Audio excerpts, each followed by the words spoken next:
Hi, this is Caitlin Nash giving my number 5 original contribution with the prompt, Should culturally and linguistically diverse parents engage politically in school communities? I think if we've learned anything by now that the answer is absolutely yes. We have to. We have to engage them. We have to make bicultural parents aware of their own skills and abilities. We have to empower them to become change agents, and we have to give them the ability to understand school organization. And we have to confront any fears that they had in gaining access to the school. Fear was a really big one, and there needs to be consistency in embracing those fears to bridge the gaps. Bicultural parents are often adapting to new environments. We learned this on page 161 from Olivos Castellanos and Ochoa.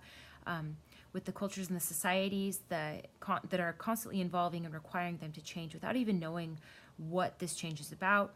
They often don't know what they need to do, and they don't know how to respond to educational demands that are being put on them. In chapter 10, we learn about Alex Ramirez, who is a leader of Los Padres, an organizing network in California, who's a really big advocate for immigrant families, really pushing for them to participate in the educational reform, improving children's schools, and developing skills for civic participation and gaining political power. One quote that he says at the bottom of page 186 is, "You don't have to be a citizen to be active and make change in your community." I think that hits on a really important part. I think going back to the fear of not being a citizen is really huge for some of these families, and maybe some of the shame associated with it is one divide, keeping them, not empowered. Empowerment, the definition of it is the collaborative creation of power. We find that on page 61. When parents feel respected by the teacher, they grow in confidence. Confidence is key. In order for parents to be change agents, they need to really step into that confidence that they actually have the capacity to teach their kids. We also learned about how the ways in which teachers negotiate their identities with students and really how teachers view themselves. It plays a huge impact on the extent in which students will engage academically or withdraw from academic effort. So that's huge. One really great project that I appreciated reading about was because it's creative, was the Family Narrative Creation Project with the Early Authors program on page 62, EAP, where approximately 1,200 kids were involved, about 800 families. There are other family members and faculty who participated in it, creating like 3,300 books in all. What I appreciated was that it was a validation of the parents' experiences and cultural knowledge, and it was a creative way of collaboratively creating that shared power and really validating the experience and the history and the previous knowledge that these parents have come into, and giving them that confidence in who they are and what they bring to the table. We learn in chapter 9 that one size does not fit all, that there is no really perfect paradigm in parent involvement and getting parents, parent modification, behavior. There are key elements, like Epstein's model on all the 7 ways to actively engage our parents.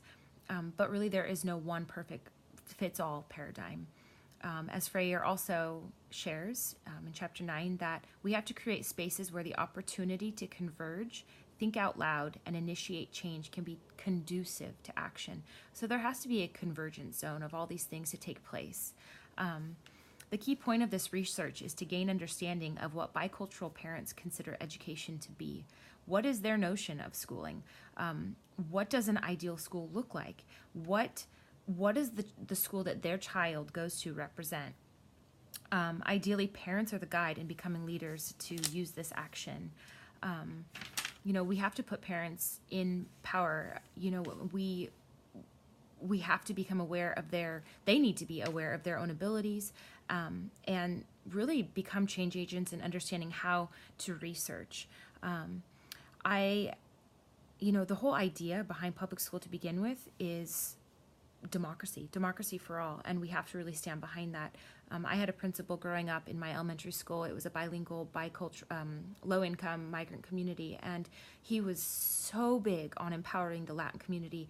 And when we would have assemblies, when we would have parent conferences, he was so big on educating the families and schools. And I remember that as a child, because he he was a Hispanic man himself. And so the importance and value that he added, and he was like always reaming us with the value of our education, and that in order to be change agents, we have to pursue it and we have to go after it. So anyways, the focus is on school reform and getting our parents feeling like they are capable and competent and powerful.